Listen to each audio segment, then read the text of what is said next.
The game show cards scattered across the studio floor like fallen leaves, each one forgotten. The moment Steve Harvey heard 9-year-old Marcus Williams whisper those 3 devastating words, "A real family," the cameras kept rolling, but Family Feud had just stopped being entertainment. It had become witness to a child's deepest hope, and what happened next would change television history forever. Marcus sat at the family podium, his small frame dwarfed by the adult-sized chair, wearing his best button-down shirt that was slightly too big, and pants that had been carefully ironed by Miss Patricia at Riverside Children's Home. His dark eyes held an old soul quality that came from understanding loss and disappointment before most kids learned to ride a bicycle. Beside him stood his Aunt Sarah, 28 years old, a social worker who had been fighting for 4 years to get her life stable enough to provide Marcus with the home he deserved. Let me take you back to how we got here.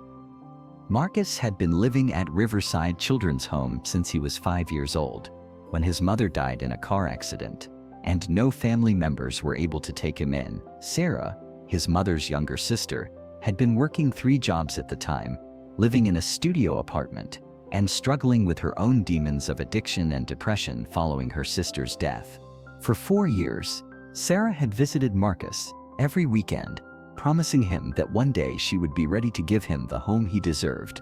She had gotten clean, found stable employment as a social worker, moved to a 2-bedroom apartment, and completed all the necessary paperwork and evaluations to become Marcus's legal guardian. The Family Feud appearance was supposed to be their celebration, a fun day trip before Marcus officially moved in with her next month. But Marcus didn't know that. To protect him from another potential disappointment, Sarah hadn't told him about the adoption proceedings. As far as Marcus knew, this was just another visit, another temporary moment of happiness before returning to the children's home that had been his only stability for half his young life. Riverside Children's Home wasn't a bad place. Miss Patricia, the head caretaker, treated the children with genuine warmth. The staff did their best with limited resources, but it wasn't home. It was a place where children waited, some for relatives to get their lives together, some for adoptive families to choose them, and some, sadly, to age out of the system. Marcus had been in the waiting category for 4 years, watching other kids come and go, always hoping his turn would come. At 9 years old, Marcus had learned to guard his heart carefully. He'd seen too many kids get excited about potential families, only to have their hopes crushed when things didn't work out. He'd learned not to get attached to social workers who promised change. He'd learned to find small joys in everyday moments, rather than dream too big about a future that felt increasingly unlikely. The Family Feud opportunity had come through Sarah's workplace. The show was featuring Heroes Among Us Week, celebrating social workers, teachers, first responders, and foster families. Sarah had applied, thinking it might give Marcus a fun experience, and maybe some prize money to help with college savings. When they were selected, she'd driven the 4 hours from Richmond to Atlanta, with Marcus bouncing excitedly in the passenger seat, asking questions about Steve Harvey and whether they might win enough money to buy a PlayStation. "Remember," Sarah had told him gently as they walked into the studio, "this is just for fun. We're here to have a good time together. Okay?" Marcus had nodded, but she could see the spark of hope in his eyes that she both loved and feared. Hope was dangerous for children like Marcus. Hope could break your heart over and over again. During the family introductions, Marcus had charmed everyone in the studio with his quiet intelligence and mature demeanor. "I'm Marcus Williams," he had said when Steve knelt down to his level. "I'm 9 years old, and I live at Riverside Children's Home with my friends." Steve's eyebrows had raised slightly. "The children's home? And who's this beautiful lady with you?" "That's my Aunt Sarah," Marcus had replied matter-of-factly. "She comes to visit me on weekends. She's really nice, and she brings me books." Steve had looked at Sarah with understanding and compassion. As someone who had experienced childhood poverty and instability, he recognized the signs of a child who had learned to expect temporary rather than permanent love. "What do you want to be when you grow up, Marcus?" "A social worker like Aunt Sarah," Marcus had answered without hesitation. "So I can help other kids who don't have families yet." The audience had erupted in spontaneous applause, and Steve had to pause for a moment to collect himself. Even in his years of hosting, He rarely encountered children who spoke with such matter-of-fact acceptance of circumstances that should have been heartbreaking. The game had progressed normally. Through the first 3 rounds, the Williams family was playing against the Rodriguez family from Phoenix, and both teams were having fun with the classic Family Feud energy. Marcus had surprised everyone by buzzing in during round 2 with a perfect answer to name something you might find in a child's bedroom. When he confidently said dreams, it earned the #1 spot on the board and brought tears to several audience members' eyes. "How did you know that would be #1, little man?" Steve had asked. "Because even when you don't have much stuff, you always have dreams," Marcus had replied simply. But it was during the 4th round that everything changed. Steve had just asked the survey question, "Name something every child deserves." Sarah had stepped forward to answer, but before she could speak, Steve looked directly at Marcus. "Hey Marcus," Steve said, deviating from his usual script. "Before we hear from your aunt, let me ask you something. What's your biggest dream? What do you want more than anything in the whole world?" The question seemed innocent enough, the kind of heartwarming moment that made for good television. But something about the way Steve asked it, the gentle sincerity in his voice, opened something in Marcus that had been carefully locked away. Marcus looked at the cameras, then at the audience, then at Sarah. For a moment, his 9-year-old guard slipped completely, and the little boy who had been waiting 4 years for someone to choose him forever came to the surface. "I want to have a real family," he said, his voice barely above a whisper, but clear enough for the microphones to pick up. "I want to have a mom or a dad who doesn't have to leave me at the end of visiting day. I want to have a house where I can keep my things and know they'll still be there tomorrow." The studio fell completely silent. Sarah brought her hand to her mouth, tears immediately forming in her eyes. She wanted to tell him right then about the adoption papers in her purse, about the room she had already prepared for him, about how next month he would never have to say goodbye at the end of a visit again. But Marcus wasn't finished. 4 years of carefully contained emotion began to spill out onto the Family Feud stage. "I want someone to help me with homework every night and make me breakfast in the morning. I want someone to come to school plays and parent-teacher conferences. I want someone to tuck me in and read bedtime stories and tell me they love me, even when I make mistakes." His voice grew stronger with each word, as if speaking these dreams aloud was giving them power. "All the other kids at Riverside, they want the same thing. We want families who will keep us forever, not just until it gets hard or expensive or inconvenient." The cameras captured every word, every expression, but this had long since stopped being about television ratings.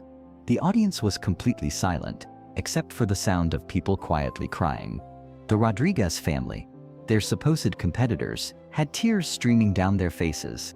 Steve Harvey, who had made millions of people laugh over decades of entertainment, found himself struggling to maintain his composure. He slowly set down his microphone and walked toward Marcus. But before he could reach him, something unprecedented happened. From the wings of the stage, a production assistant whispered something urgent into Steve's earpiece. Steve's eyes widened, and he looked toward the backstage area, where movement could be seen in the shadows. He held up one finger to the production team and walked back to his microphone. "Marcus," Steve said, his voice carrying a gravity that hushed the entire studio, "I need you to stay right there for just a moment, okay? Don't move from that spot." Marcus nodded, confusion clear on his face. Sarah stepped closer to him, instinctively, sensing that something significant was about to happen. "Ladies and gentlemen," Steve announced, turning to address the studio audience and cameras, "sometimes television gives us the opportunity to be part of something bigger than entertainment. Sometimes we get to witness miracles." He looked directly into the main camera. What Marcus doesn't know is that, for the past 2 years, there's been a family in Maryland, John and Linda Johnson, who have been going through the adoption process, specifically hoping to give Marcus the family he's been dreaming about. The audience gasped, audibly. Marcus's eyes went wide with confusion and hope. Sarah was openly crying now, her hand covering her heart. "The Johnson family has been working with Riverside Children's Home," Steve continued, "completing background checks, home studies, interviews, and everything required to adopt Marcus. They drove 8 hours from Maryland to be here today. waiting backstage, hoping for the chance to meet him. Steve walked over to Marcus and knelt down beside him. "Marcus, there are some people who would very much like to meet you. Are you ready for that?" Marcus could only nod, his 9-year-old mind struggling to process what was happening. Steve stood and called toward the wings. "John and Linda Johnson, will you please come out here?" From the shadows of the backstage area emerged a couple in their early 40s. John Johnson, a tall African-American man with kind eyes, wore a navy suit and carried a manila folder. Linda Johnson, a warm-faced black woman with natural hair and a gentle smile, walked beside him, both of them moving carefully, as if afraid this moment might shatter if they moved too quickly. The studio audience rose to their feet in spontaneous applause, but the Johnsons only had eyes for Marcus. They approached slowly, respectfully, understanding that this moment belonged to him. "Marcus," Linda said softly, when they reached the family podium, her voice thick with emotion. "We've been waiting so long to meet you." Marcus looked up at them with wonder and uncertainty. Are you here for me?" John knelt down to Marcus's eye level. "Son, we've been hoping to be your family for 2 years. We've read all about you, seen your pictures, talked to Miss Patricia and all your teachers. We know you love reading, that you're really good at math, and that you always help the younger kids at Riverside. We know you lost your mom when you were very little," Linda added gently, "and we can't replace her. We would never try to, but we would very much like to love you and take care of you for the rest of your life." Marcus looked between them and Sarah, trying to understand if this was real or just another dream that would disappear when he woke up. "Aunt Sarah?" he asked quietly. Sarah knelt down beside the Johnsons, tears streaming down her face. "Marcus, baby, I need to tell you something. I should have told you sooner. I've been working so hard to become the person who could take care of you. But the Johnsons, they're already ready. They have a beautiful house with a yard. And John is a teacher, and Linda is a nurse. And they want to give you everything I wish I could give you right now." She reached into her purse and pulled out the adoption papers she had been carrying.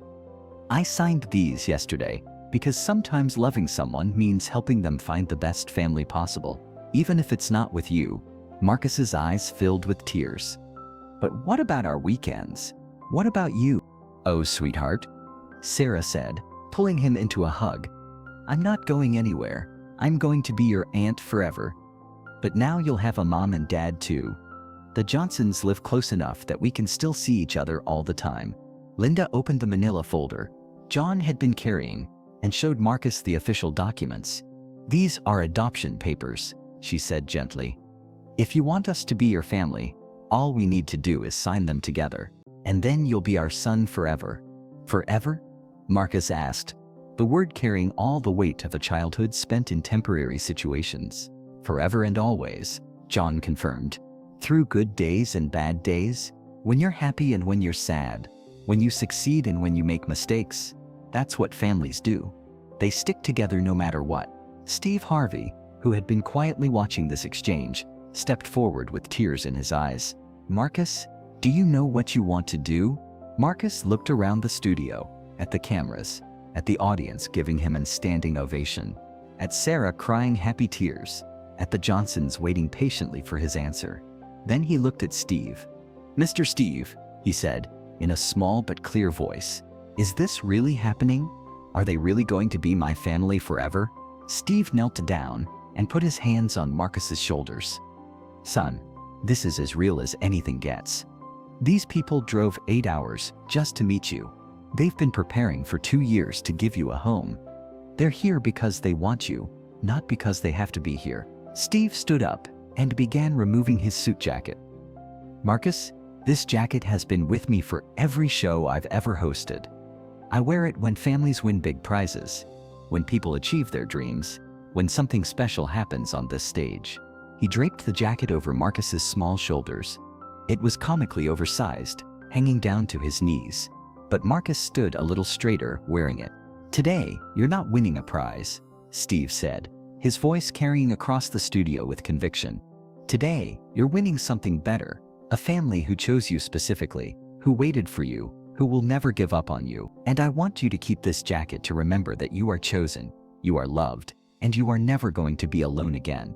Marcus looked down at the jacket, then up at the Johnsons, then at Sarah, then at Steve.